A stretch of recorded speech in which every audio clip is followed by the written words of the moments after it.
IPL 2026 ముందు ఒక sensational update బయటకొచ్చింది. Sanju Samson ఇప్పుడు చెన్నై సూపర్ కింగ్స్ క్యాంప్లో జాయిన్ అయ్యాడు. రాజస్థాన్ రాయల్స్ నుంచి సీఎస్కేకి ట్రేడ్ అవ్వడం క్రికెట్ ఫ్యాన్స్ మధ్య పెద్ద డిస్కషన్ అవుతోంది. ఈ మూవ్ ఎందుకు స్పెషల్ అంటే, ఇప్పుడు సంజు లెజెండరీ కెప్టెన్ ఎంఎస్ ధోనీతో కలిసి డ్రెస్సింగ్ రూమ్ షేర్ చేయబోతున్నాడు. ఈ విషయం గురించి సంజు చాలా ఇంట్రెస్టింగ్గా మాట్లాడాడు. ధోనీ లాంటి లెజెండ్తో కలిసి ఆడడం నా కెరియర్లో ఒక డ్రీమ్ లాంటిది. ఆయన దగ్గర నుంచి నేర్చుకోవడం నాకు బిగ్గెస్ట్ ఆపర్చునిటీ అని చెప్పాడు. ఇంకా ధోనీ గురించి మాట్లాడుతూ, అతని కామ్నెస్, మ్యాచ్ని చదివే విధానం, ప్రెషర్ హ్యాండిల్ చేసే స్టైల్ ఇవన్నీ నాకు చాలా ఇన్స్పైర్ చేస్తాయి అని సంజు చెప్పాడు.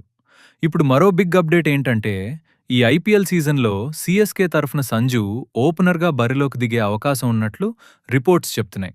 అది జరిగితే పవర్ ప్లేలోనే అగ్రెసివ్ బ్యాటింగ్తో మ్యాచ్ని కంప్లీట్లీ మార్చే ఛాన్స్ ఉంది.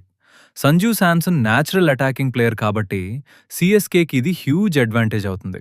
మరియు చెన్నై ఫ్యాన్స్ గురించి కూడా సంజు ఇమోషనల్గా మాట్లాడాడు. సీఎస్కే అభిమానుల సపోర్ట్ చాలా స్పెషల్. వాళ్ళు టీంని ఎంతగా ప్రేమిస్తారో నాకు తెలుసు. ఆ లవ్ని నేను ఎప్పటికీ మర్చిపోలేను అని చెప్పాడు. సో ఇప్పుడు అందరి దృష్టి ఒకటే, Dhoni experience plus Sanju aggression కలిస్తే సీఎస్కే ఈ సీజన్లో ఎంత డేంజరస్ అవుతుందో. ఐపీఎల్ 2026లో ఈ కొత్త కాంబో ఏ రేంజ్లో పెర్ఫామ్ చేస్తుందో చూడాలి. ఇలాంటి మరిన్ని లేటెస్ట్ క్రికెట్ అప్డేట్స్ కోసం మా యూట్యూబ్ ఛానల్ బీఎస్కే స్పోర్ట్స్ని ఇప్పుడే సబ్స్క్రైబ్ చేసుకోండి.